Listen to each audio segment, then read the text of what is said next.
నమస్తే, నేను మీ బోస్ కుమారి. ఇది చాలా ఇంపార్టెంట్ అయినటువంటి వీడియో. అడ్వకేట్ రజనీ గారికి సంబంధించినటువంటి వీడియో. జనసేన స్పోక్స్ పర్సన్ గా ఉన్నటువంటి ఈమె ఇటీవల జనసేన స్పోక్స్ పర్సన్ పదవి పోగొట్టుకున్నటువంటి పరిస్థితులు అయితే ఉన్నాయి. అంటే వాళ్ళు ఆమెని తీసేశారు. దేనికేనంటే, ఇప్పుడు ఎగ్జాంపుల్ గా మీకు చెప్పాలంటే, ఒక గవర్నమెంట్ ఎంప్లాయీ ఉంటే ఆ ఎంప్లాయీకి సంబంధించిన పని ఒకటే ఉంటుంది. ఆ పని వదిలేసి ఎవరైతే అంటే అతన్ని జాబ్ ఇచ్చారో, గవర్నమెంట్ జాబ్ ఇచ్చి ఆ గవర్నమెంట్ పని అంతా నేనే చేస్తా, సీఎం పని నేనే చేస్తా, పక్కనోడి పని నేనే చేస్తా, ఇల్లు పని నేనే పని చేస్తా అంటే తన పని తనకు కరెక్ట్గా చేయకుండా మిగతా పని అంతా నేనే చేస్తా, అది నా హక్కు, నేను ఎట్టైనా మాట్లాడతా అనేటువంటి విధంగా ప్రవర్తిస్తే ఏం చేస్తారు? ఎంత చండాలంగా ఉంటుంది. అట్లాగే ఇప్పుడు అడ్వకేట్ రజనీ గారు ఇలా ప్రవర్తించారు. అంటే తనకి స్పోక్స్ పర్సన్ పదవి ఇచ్చింది దేనికి? మిగతా వాళ్ళందరూ వదిలేసి ఆమెకి ఎందుకు ఇచ్చారు? ఆమె పార్టీ అండదండలుగా ఉంటూ పార్టీ విధి విధానాలని జనాల్లోకి తీసుకెళ్తూ పార్టీని జనాల్లో పెంచేటువంటి విధంగా ఉండటం కోసం ఆమె స్పోక్స్ పర్సన్ పదవి ఇచ్చారు. అలా కాకుండా నేను మామూలుగా స్పోక్స్ పర్సన్ గా నీ పార్టీలోనే ఉంటా, కానీ జనసేన పార్టీ మా పతనం అయిపోవడానికి నేను కారణం అవుతా అనేటువంటి విధంగా ఆ ప్రవర్తన ఉంటే ఏం చేశారంటే తీసేశారు. ఆమె ఆ పదవి నుంచి తీసేశారు. ఆ తీసేయడంతో నేను న్యూట్రల్, నేను అసలు ఎవరు తప్పుంటే వాళ్ళని ప్రశ్నిస్తా అని చెప్పేసినటువంటి ఏమే ఇప్పుడు వెళ్ళి మామూలుగా వైసీపీ పార్టీకి సంబంధించినటువంటి ఛానల్స్ లో కూర్చొని ఇప్పుడు ఆమె ఏం మాట్లాడుతుందో చూద్దాం. 15 సంవత్సరాలు మేమే ఉంటాం. ఈ సుదీర్ఘ ప్రయాస 15 సంవత్సరాలన్న గౌరవ పవన్ కళ్యాణ్ గారు మొట్టమొదటిసారిగా ఈ 5 ఏళ్ళు కూడా మేమే ఉంటాం, మాకేం కంగారు లేదు, ఈ 5 ఏళ్ళు కూడా మేమే ఈ 5 ఏళ్ళు కూడా మేమే ఉంటాం. మేము ఎందుకు అలా చేస్తాం? మా ప్రభుత్వం వచ్చి 2 సంవత్సరాలు ఎందుకు అలా చేస్తాం?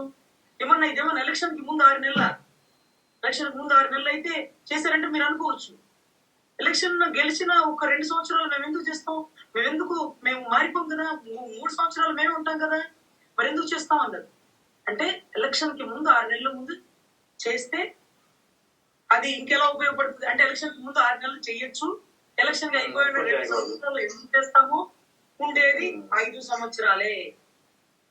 అవును, అది ఇప్పుడు పవన్ మొన్నటి దాకా 15 సంవత్సరాల పాటు ఖచ్చితంగా కూటమి ఉంటుందని చెప్పేసి మాట్లాడినటువంటి ఇప్పుడు 5 సంవత్సరాలే అనేటువంటి విధంగా మాట్లాడటానికి పవన్ కళ్యాణ్ గారు ప్రస్తావించినటువంటి ఒక విషయాన్ని వక్రీకరించి మాట్లాడుతూ తీసుకొచ్చినటువంటి విధానం ఒకటని. దీంట్లో మనం అర్థం చేసుకోవాల్సినటువంటి విషయం ఏంటంటే, ఇక్కడ ఎవరికి కూడా రాష్ట్రం మీద, రాష్ట్ర ప్రయోజనాల మీద, లేకపోతే రాష్ట్ర అభివృద్ధి మీద ఎవరికి ఏముండదు. వ్యక్తిగత స్వార్థాలు ఎక్కువగా ఉంటాయి. ఈ వ్యక్తిగత స్వార్థాల్లో మీకు వ్యక్తిగత స్వార్థానికి పర్ఫెక్ట్ ఎగ్జాంపుల్ ఎవరు ఉన్నారంటే జడా శ్యామ్ కుమార్ అనేటువంటి ఒక ఆయన ఉన్నాడు. ఆయన ఏంటంటే చంద్రబాబు నాయుడు గారిని వీరుడు సూర్యుడు అని పొగిడింది ఆయనే, లోకేష్ గారిని వీరుడు సూర్యుడు అని పొగిడింది ఆయనే, పవన్ కళ్యాణ్ గారిని వీరుడు సూర్యుడు అని పొగిడింది ఆయనే. ఆ తర్వాత జగన్మోహన్ రెడ్డి గారిని పచ్చిగా దిష్టి రాష్ట్రాన్ని నాశనం చేశాడు అని చెప్పేసి మాట్లాడింది ఆయన. ఆయనకి కూటమికి సంబంధించి ఒక పదవి కావాలి, ఇది నాకు కావాలని డిమాండ్ చేసేటువంటి ఆయన అట్లా ఫేమ్ తెచ్చిందే తెలుగుదేశం పార్టీకి సంబంధించినటువంటి ఛానల్స్ ఆయనకి. అలాంటిది వాళ్ళ మీద అడ్డం తిరిగి వాళ్ళు ఆయన కోరుకున్నది చెయ్యకపోతే, ఇలాగే ఆయన ఏది చెప్తే అది చేయాలి పార్టీ, అది చెయ్యకపోతే వాళ్ళు దుర్మార్గులు, నికృష్టులు అనేటువంటి విధంగా ఇప్పుడు కూటమిని బ్లేమ్ చేస్తూ ఉన్నాడు జడా శ్యామ్ కుమార్ ఆయన. సేమ్ డిటో ఇక్కడ కూడా అంతే. మొన్నటి దాకేమో పవన్ కళ్యాణ్ గారు గ్రేటు, తోపు, తురుము అని చెప్పేసి మాట్లాడినటువంటి ఇప్పుడు వైసీపీ పార్టీ ఛానల్లోకి వచ్చి మాట్లాడుతూ ఆయన పవన్ కళ్యాణ్ గారు మాట్లాడింది కూడా వక్రీకరించి మాట్లాడేటువంటి ప్రయత్నం చేస్తున్నారంటే, అంటే వ్యక్తిగత కక్షలు, అదే విధంగా ఆమె వ్యక్తిగత స్వార్థం. అంటే నేను ఎదగాలి అనేటువంటి విధంగా, అంటే నేను మాత్రం ఒక న్యూట్రల్ గా నేను గ్రేట్ పర్సన్, పార్టీ మాత్రం ఏదో పార్టీ అనేటువంటి విధంగా ప్రొజెక్ట్ చేసేటువంటి ప్రయత్నం. అసలు పవన్ కళ్యాణ్ గారు ఏం మాట్లాడారు?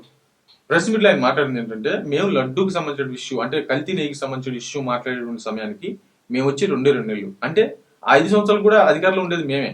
దాన్ని రాజకీయం చేయాల్సినటువంటి అవసరం మాకు ఏముంది? దాని గురించి మేము డిస్కస్ చేసుకున్నాం. సనాతన ధర్మం మీద దాడి జరుగుతుంది, ఇంకెంతకాలం మీ దాడి? అరే మామూలుగా అధికారంలో ఉన్నటువంటి టైంలో గుళ్ళు పూలు చేశారు, రథాలు దగ్ధం చేశారు, అదేవిధంగా విగ్రహాలు ధ్వంసం చేశారు, రాముడి తలను నరికేశారు, ఇన్ని ఘోరాలు చేశారు. కానీ దాన్ని మేము రాజకీయంగా ఏనాడు యూజ్ చేసుకోలేదు. కానీ రాముడు వారి తల నరికేసిన టైంలో రాజకీయంగా యూజ్ చేసుకోవాలనుకుంటే ఖచ్చితంగా యూజ్ చేసుకోవచ్చు కానీ నేను యూజ్ చేసుకోలేదు, దాని జోలికి మేము వెళ్ళలేదు. అయినా కూడా దాన్ని భరాయించాము, ప్రజలకి వదిలేసాము. అయినా కూడా ఇంకా సనాతన ధర్మం మీద మనకు తెలియకుండా చివరికి వెంకటేశ్వర స్వామి మీదే దాడి జరుగుతూ ఉంటే మరి ఇక మాట్లాడకపోతే కరెక్ట్ కాదు అని చెప్పేసి ఎన్డీటీవీ రిపోర్ట్ ఆధారంగా మేము మాట్లాడాము. అది జగన్మోహన్ రెడ్డి గారిని మేము బ్లేమ్ చేసింది ఏం కాదు. మీరు కూడా చేయాలి, మీరు ఏం చేస్తున్నారు, అప్పుడు మీ అధికారులు చేశారు అనేటువంటి విధంగా ఆయన్ని ప్రశ్నించాము. 5 సంవత్సరాలు మేమే ఆయన రాజకీయం చేయాల్సిన అవసరం ఏముంది ఆయన మీద మాకు? ప్లస్ ఏమన్నా ఎలక్షన్స్ టైమా ఒకవేళ రాజకీయం చేయడానికి కాదు కదా అని చెప్పేసి మాట్లాడితే దాన్ని వక్రీకరించి అంటే పవన్ కళ్యాణ్ గారి మీద ఉన్నటువంటి కక్ష, కోపం తీసేశారని, అదేవిధంగా తన వ్యక్తిగత స్వార్థం అనేటువంటి విధానాలను జోడించి వైసీపీ పార్టీకి సపోర్ట్ చేసిన ఛానల్స్ లోకి వెళ్ళి కూర్చొని అక్కడ 15 సంవత్సరాలు పవన్ కళ్యాణ్ గారు అధికారులు మేము ఉంటామని చెప్పేసిన దానికను మామూలుగా మేము వచ్చి అప్పటికి 2 నెలలే అవుతుంది, దాని మీద లడ్డు మీద కల్తీ నెయ్యి మీద మేము రాజకీయం చేయాల్సిన అవసరం ఏముంది? మేము అప్పటికి మేము వచ్చి 2 నెలలే అవుతోంది, 5 సంవత్సరాలు ఉండేది మేమే కదా, ఆయన మీద రాజకీయం చేయాల్సిన అవసరం మాకేముంది అనేటువంటి దానికి ముడిపెట్టేసి ఇక 5 సంవత్సరాల్లో మేము ఓడిపోతామని చెప్పేసి పవన్ కళ్యాణ్ గారు ఒప్పేసుకున్నారు అనేటువంటి విధంగా వక్రీకరించి మాట్లాడటం, ఇది ఎలాగా కరెక్ట్ అవుతుంది అనేటువంటి విషయాన్ని ఒకసారి అర్థం చేసుకోవాలి. దీంట్లో ఫైనల్ కంక్లూజన్ ఏంటంటే, ఇక్కడ ఎవరికి కూడా రాష్ట్రం మీద, రాష్ట్ర ప్రయోజనాల మీద, రాష్ట్ర అభివృద్ధి మీద, రాబోయేటువంటి తరాల భవిష్యత్తు మీద ఇక్కడ ఎవరికి ఏముండదు. రాజకీయంలో అంతే, ఎవరికి ఏముండదు. అలా ఎవరైనా చేస్తారు అనుకుంటే వాళ్ళకి ఫేమ్ వస్తుంది ప్రజలు. అలా చెయ్యాలి, ప్రజలకు మేలు చేయాలి, ప్రజల కోసం బతకాలి అనుకునేటువంటి వాళ్ళకి ఫేమ్ వస్తుంది. ఆ ఫేమ్ అడ్డం పెట్టుకొని, అంటే వాళ్ళని బ్లేమ్ చేస్తే, అంటే రామ్ గోపాల్ వర్మ థియరీ ఉంది కదా ఒకటి, అంటే ఎవరైతే మెయిన్ పర్సన్ ఉన్నారో, ఎవరైతే ప్రజల్లో ఎక్కువ ఆదరణ ఉన్నటువంటి వ్యక్తులను టార్గెట్ చేస్తే మనకి నేమ్ వచ్చేస్తుంది అని చెప్పేసి అంటారే, అలాగా వాళ్ళని అడ్డం పెట్టుకునేది, నేమ్ సంపాదించుకునేది, ఆ తర్వాత ఎదగాలి అనేటువంటి ఒక స్వార్థం. ఇక్కడ ఫైనల్ గా మనకు అర్థం కావాల్సినటువంటి విషయం ఏంటంటే, ఇక్కడ ఎవరి స్వార్థం వాడికి ఉంటుంది. మన నాయకుడు మనకు కరెక్ట్ గా చేస్తున్నాడా లేదా, ప్రజలకి మేలు చేస్తున్నాడా లేదా అనేటువంటి విషయాన్ని డైవర్ట్ చేయడానికి ఇలాంటి వ్యక్తులందరూ కూడా మాట్లాడుతూ ఉంటారు అనేటువంటి విషయం సోషల్ మీడియాలో ప్రచారం జరుగుతుంది. మరేమైతే చూద్దాం.